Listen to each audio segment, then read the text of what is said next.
Bismillahirrahmanirrahim. Assalamualaikum warahmatullahi wabarakatuh. Selamat pagi, salam sejahtera bagi kita sekalian. Jumpa lagi dengan Aang Munawar yang selalu memberikan inspirasi tanpa konspirasi. Nah, hari ini saya akan membahas mengenai gula. Bagaimana gula di dunia, kemudian di Indonesia, dan juga bagaimana cara memperbaiki kembali dari protas maupun rendemen gula.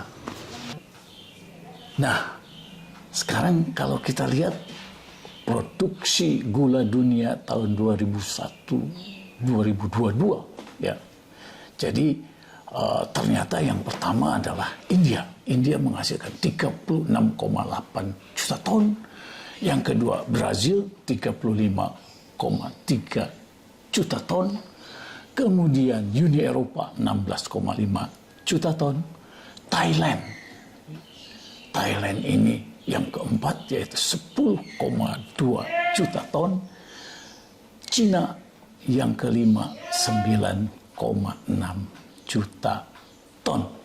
Sehingga yang lainnya ada Amerika, ada Pakistan, Meksiko, Rusia, dan yang ke-10 adalah Australia di 4,1 juta ton. Nah, kemudian kalau kita lihat neraca gula dunia. Jadi kalau kita lihat bahwa stok dari gula dunia ini semakin ke sini semakin berkurang, ya. Kenapa? Karena ternyata antara produksi yang terus meningkat, namun konsumsinya juga jauh meningkat. Sehingga di tahun 2001-2022 ini tercatat produksinya 182,8 juta ton, kemudian konsumsinya adalah 185 juta ton. Nah, sehingga di sini ada defisit global sebesar 3,3 juta ton yang pada akhirnya adalah stok akhir tinggal menjadi 65,7 juta ton. Nah, jadi kita melihat bahwa neraca gula dunia ini terus mengalami penurunan akibat konsumsinya lebih tinggi daripada produksi. Nah, kalau kita lihat bagaimana produksi gula tebu di Brasil, memang antara 2021 ke 2022 ini nampak terjadi penurunan yang cukup besar dari 654,5 juta ton menjadi 578,7 juta ton, yang dinyatakan bahwa penurunan ini karena adanya cuaca ekstrim di mana bulan basahnya lebih panjang dari biasanya. Nah, kemudian bagaimana produksi gula tebu di India? Kalau ini India ternyata tidak mengalami penurunan, ya. Jadi masih terjadi peningkatan yang cukup bagus dari 311,2 juta ton, ya, menjadi 355,5. Nah, selanjutnya adalah bahwa bagaimana suplai, produksi, dan distribusi gula tebu di Indonesia, ya. Jadi kalau kita lihat adanya peningkatan jumlah area, ya. Jumlah area perkebunan ini dari 420 meningkat ke 448 dan meningkat menjadi 450.000 hektar. Nah, area yang dipanen ini terjadi juga peningkatan dari 415.000 hektar ke tahun 2021 445.000 hektar, dan di tahun 2022 ini 447.000 hektar. Produksi sebetulnya terus meningkat dari 29,3 juta ton menjadi 32,2 juta ton, dan tahun 2022 menjadi 32,4 juta ton. Ya, jadi jumlah tebunya terus meningkat. Nah, namun demikian, berdasarkan data ini dapat diketahui bahwa ya stok awal dari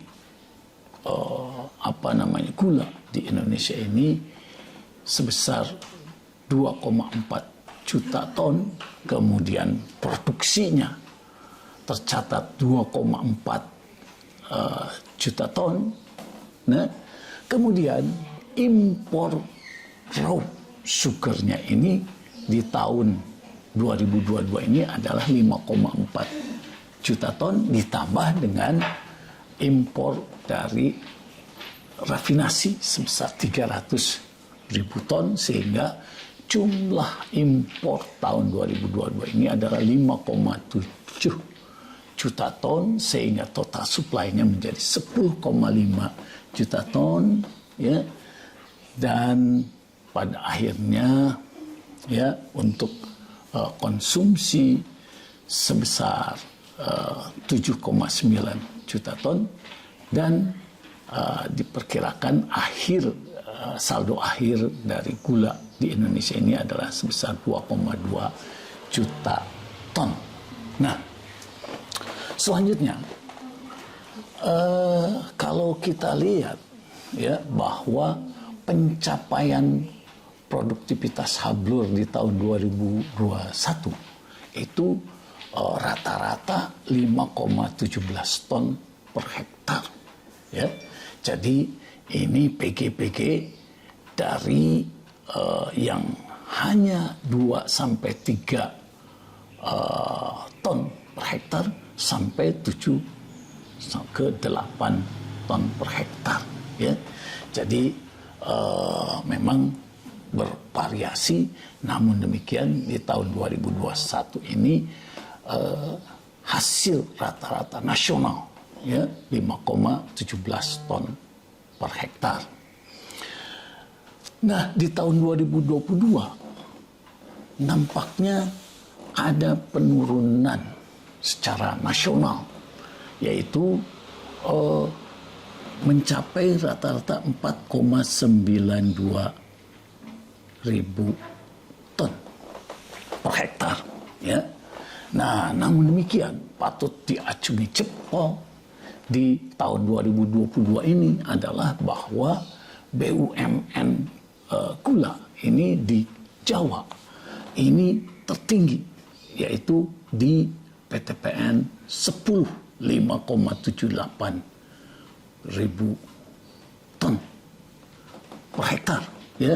Kemudian diikuti oleh Raja Wali 1 5,53, kemudian PTPN 11 5,38 ribu ton, dan yang lainnya ada di. Tetapi untuk rata-rata BUMN Jawa ini nampaknya melebihi dari swasta Jawa, ya. Dan jumlah rata-rata Jawa ini sebesar 5,21 ribu ton per hektar. Nah, sedangkan di luar Jawa, maka perusahaan swasta ini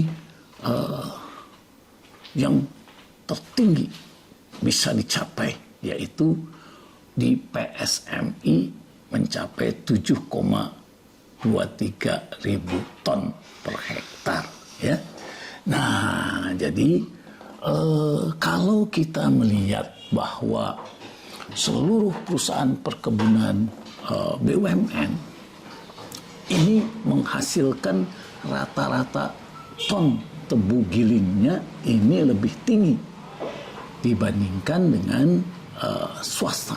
Namun di swasta rendemennya lebih tinggi. Nah, disinilah perlu ada kombinasi, ya. Jadi bagaimana di hasil di PTPN BUMN gula ini produksi protas tebu ton per hektarnya lebih tinggi, ya, sedangkan di swasta dia menang di rendemennya, ya, sehingga rata-rata BUMN di Indonesia ini adalah dari sisi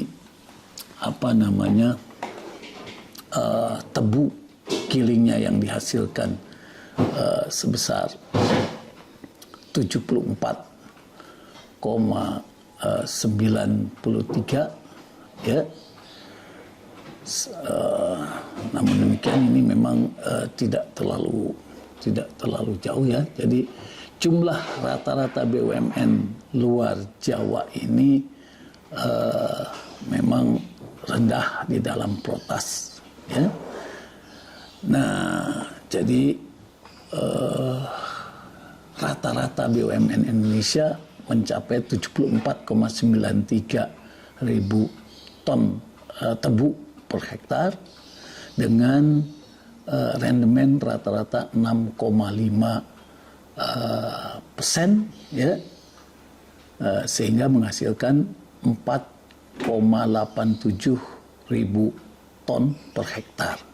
Sedangkan di rata-rata swasta di Indonesia ini jumlah produksi tebunya 74,13 ton per hektar dengan rendemen 6,7%, sehingga menghasilkan 4,97 ribu ton per hektar, sehingga rata-rata di Indonesia ini adalah sebesar 4,92 ton per hektar dengan jumlah produksinya adalah 2,4 juta ton, ya, untuk tahun 2022.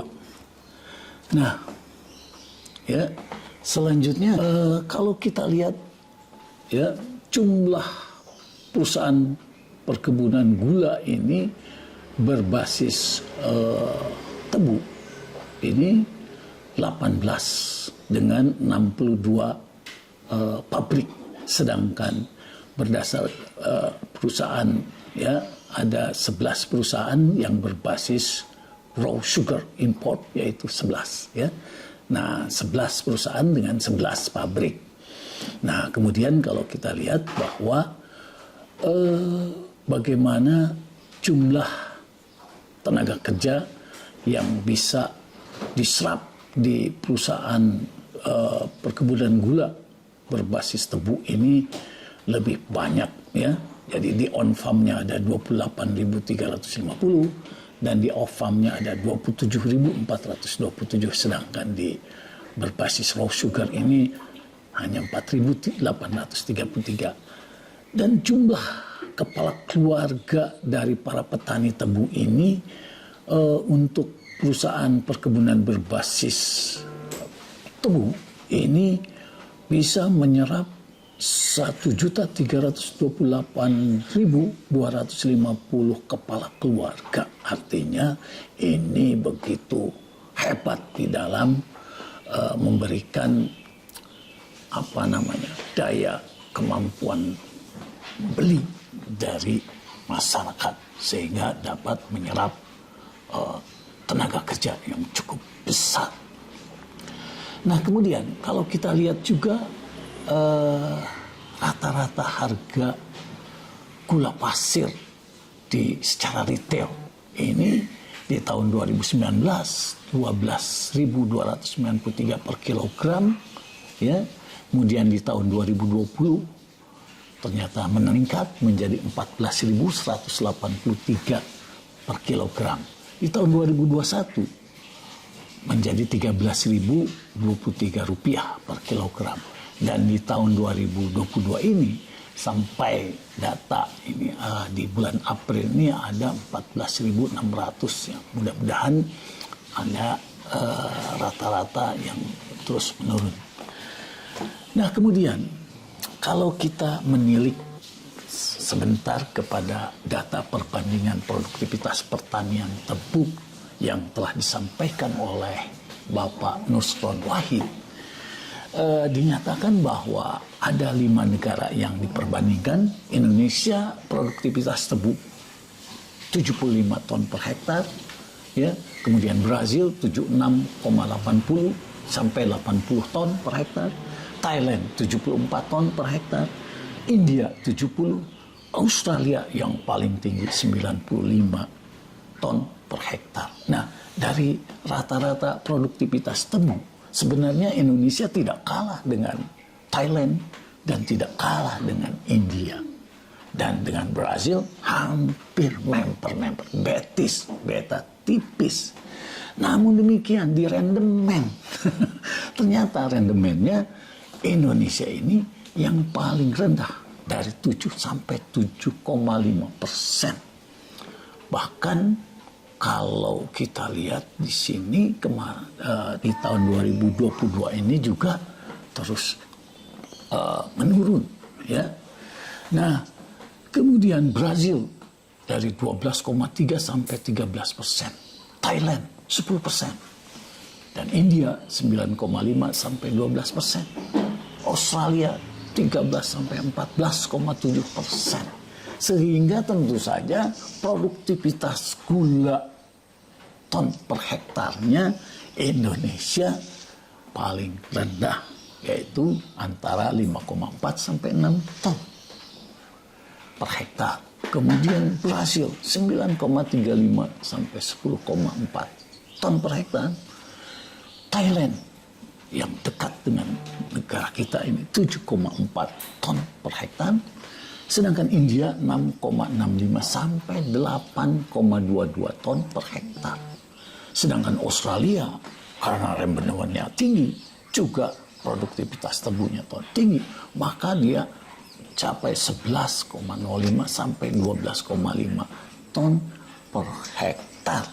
Nah, otomatis biaya produksi per tonnya Indonesia adalah yang paling tinggi, sebesar $750 per ton. Brazil $480 per ton. Kemudian Thailand $442 per ton.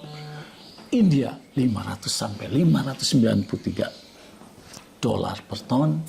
Dan Australia tentu saja yang paling rendah di sini 400 ton per hektar.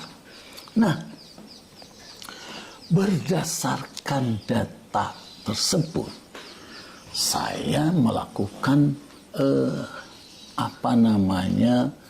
penilaian harga pokok berdasarkan kurs di tanggal hari Jumat kemarin sebesar $1.15.625.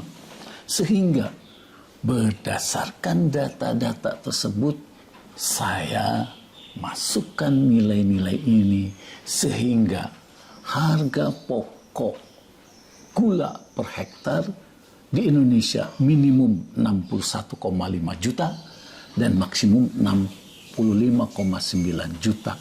Sehingga dengan rendemen tersebut menghasilkan harga pokok rupiah per gula per kilonya adalah 11.719. Nah, sedangkan di Brazil maka dia walaupun harga biaya produksinya paling tinggi, ya, lebih tinggi 70,1 sampai 78 juta per hektar, tetapi harga pokok gula per kilogramnya adalah 7.500. Sedangkan Thailand ini adalah jumlah biaya yang paling rendah, yaitu 48,7 juta rupiah per hektar. Sehingga harga pokok gula per kilogramnya hanya 6.594. India kisarannya hampir sama dengan di Indonesia, biayanya 61,6 juta sampai 65,6 juta. Sehingga harga pokoknya minimumnya 7.813 rupiah per kilogram dan maksimumnya 9.266 rupiah per kilogramnya. Sedangkan di Australia dengan jumlah biaya yang lebih tinggi per hektarnya 77,1 sampai 87,2 juta, ya, maka harga pokok gula per kilogramnya hanya 6.250 karena adanya peningkatan yang begitu besar di dalam rendemen maupun potas tebunya. Nah, berdasarkan data tersebut saya membuat simulasi berdasarkan data-data di tahun 2022 ini yang paling rendah rendemennya atau gula per hektarnya dari 1,9, ya. Nah, sekarang saya membuat proyeksi, bukan proyeksi, berdasarkan data dan asumsi, ya, bahwa jumlah biaya per hektarnya tetap $750 per hektar dengan kurs 15.625. Maka dengan biaya, ya, biaya produksinya dari 61,5 sampai 65,9 juta rupiah per hektar, maka pada saat hanya 2 ton per hektar, maka harga pokoknya 30.762 per kilogram. Kemudian jika naik menjadi 3 ton per hektar, maka harga pokoknya 20.508 rupiah per kilogram. Dan dengan rata-rata di Indonesia sebesar 4,92 ton per hektar, ini menghasilkan harga pokok 12.505 per kilogram. Sedangkan jika 5,625 ton per hektar, ini turun menjadi 11.719.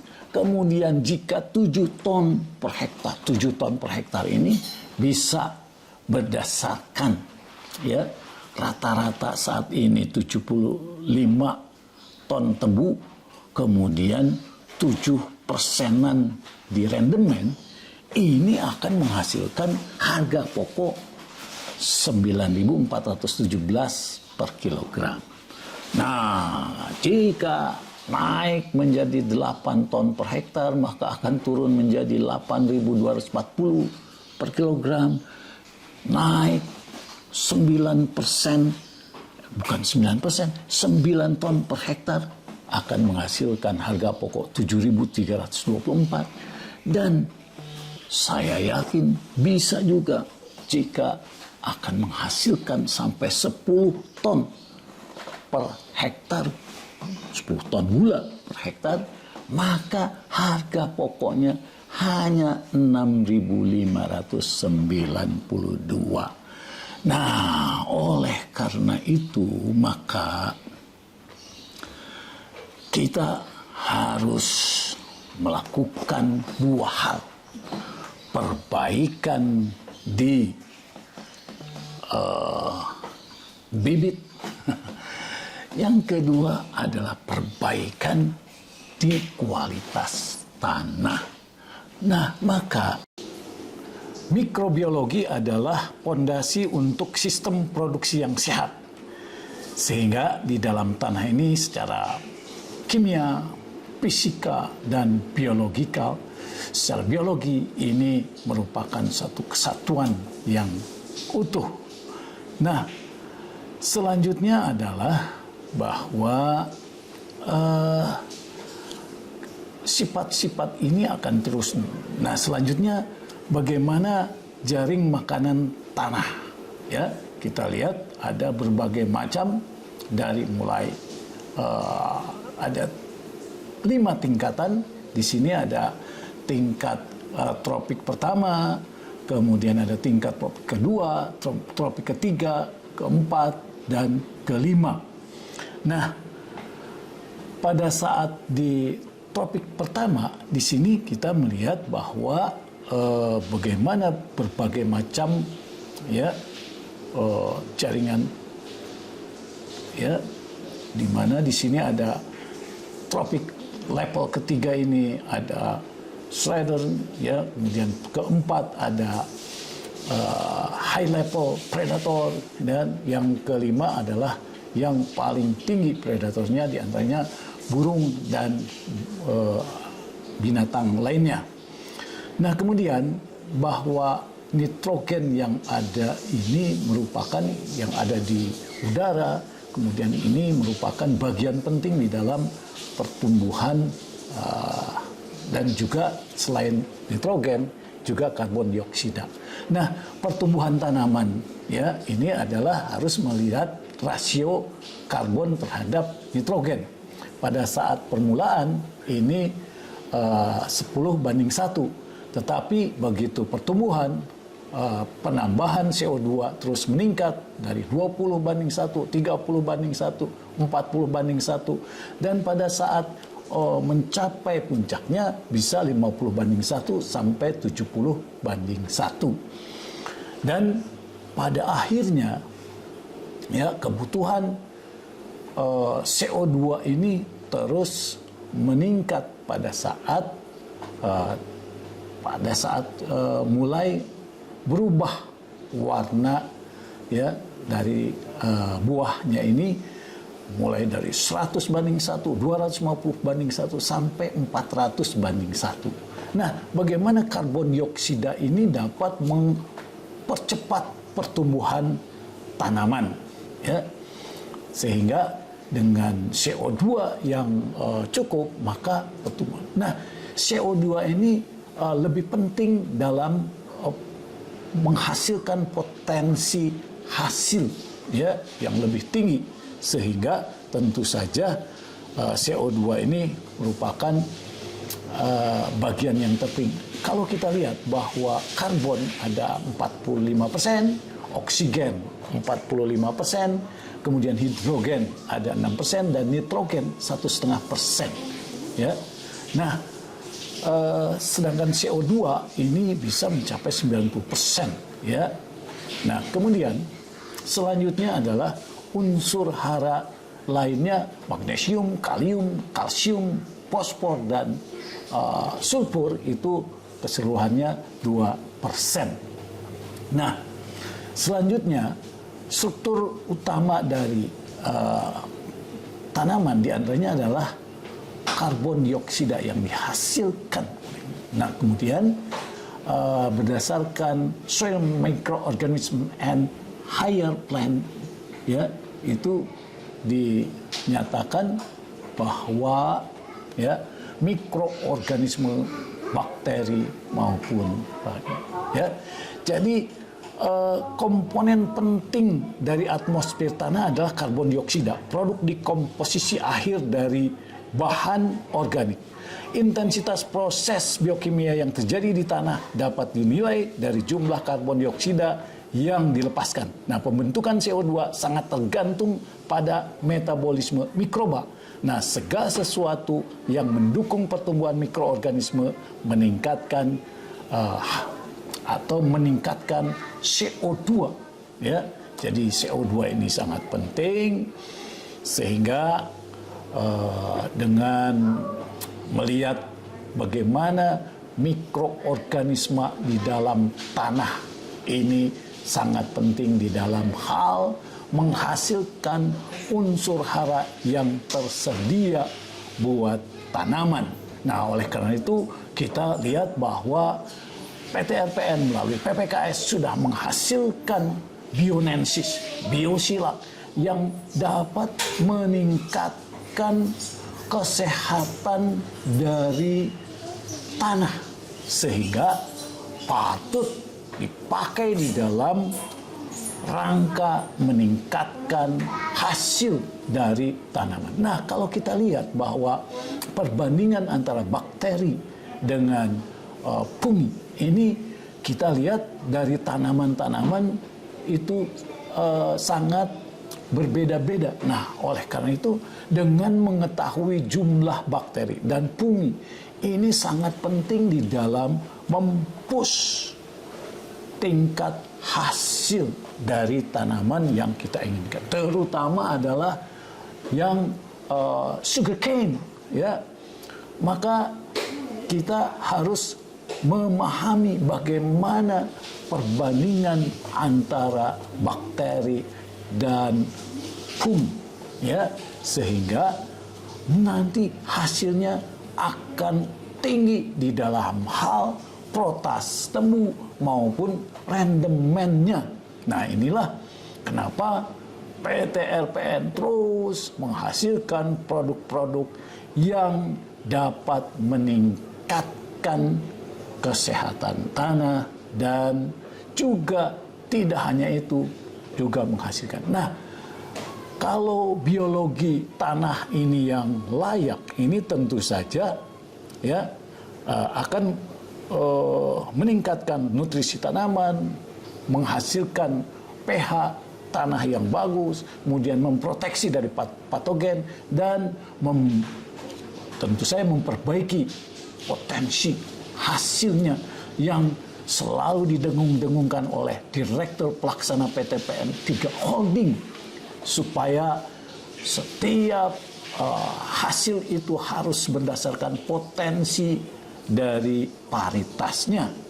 Nah, oleh karena itu maka tanah itu perlu dilakukan uji tes sehingga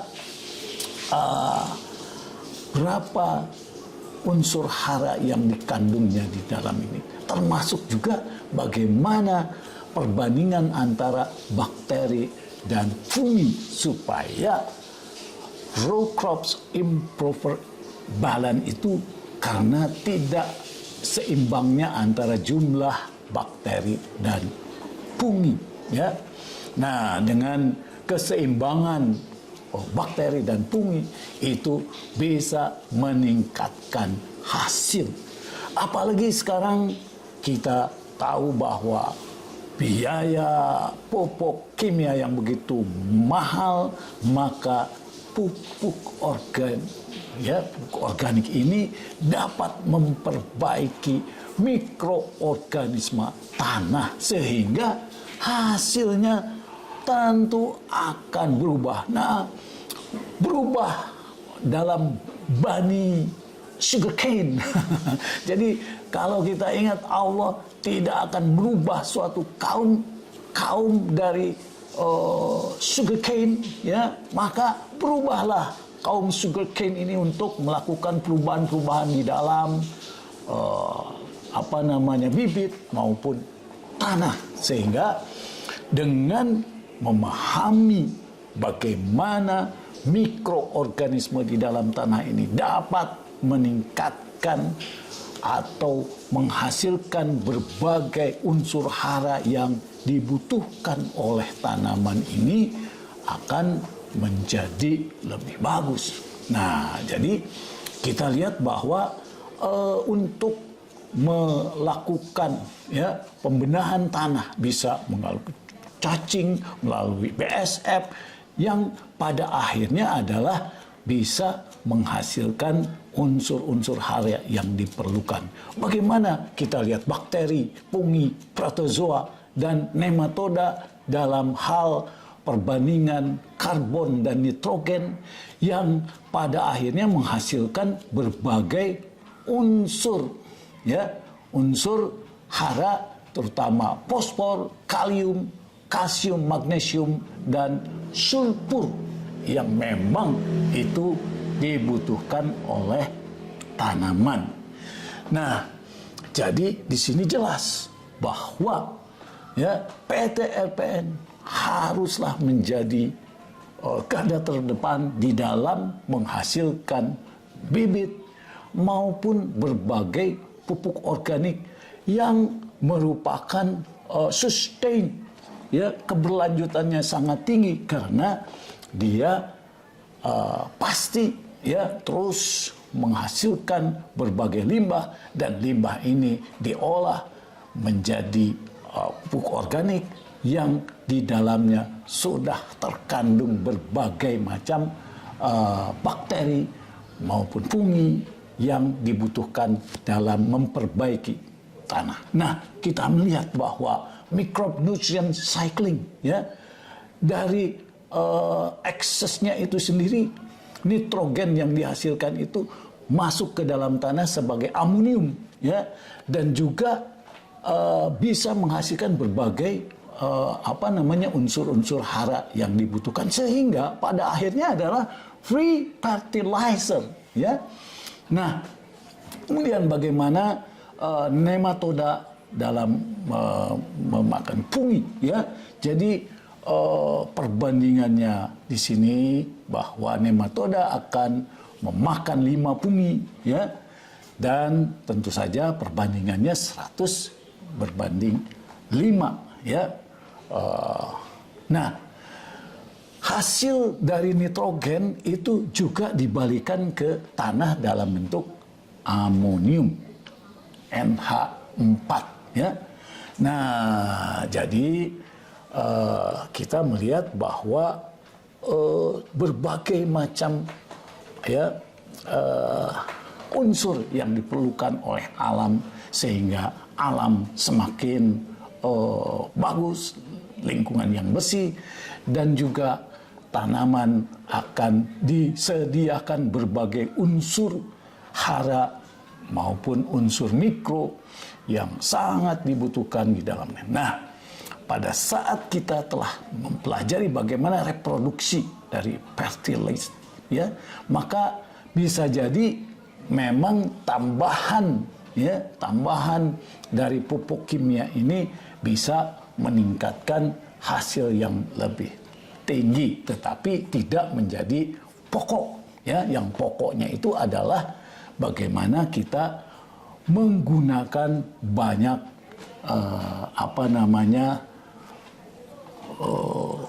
kompos, ya, dan yang di dalamnya ada berbagai macam. Nah, jadi siklus ini tentu saja akan bisa menghasilkan berbagai macam ini. Nah, jadi kalau kita lihat plant with the proper nutrition have a genetic potential to produce. Nah, jadi tanaman dengan nutrisi yang tepat memiliki potensi genetik untuk menghasilkan yield jauh melebihi tanaman menggunakan pupuk konvensional. Berdasarkan pembahasan di sebelumnya, maka untuk menghasilkan gula yang tinggi dan menghasilkan harga pokok yang rendah diperlukan perbaikan di paritas budidaya. Namun yang paling terakhir adalah bagaimana kita memperbaiki struktur dan mikroorganisme tanah. Dan tentu saja jika ini sudah dilakukan, maka hasil gula di Indonesia paling tinggi, dan juga bagaimana menghasilkan harga pokok yang rendah sehingga semua perkebunan gula akan menghasilkan laba yang tinggi. Inilah yang merupakan tujuan dari pembahasan ini, dan semoga sukses. Wassalamualaikum warahmatullahi wabarakatuh.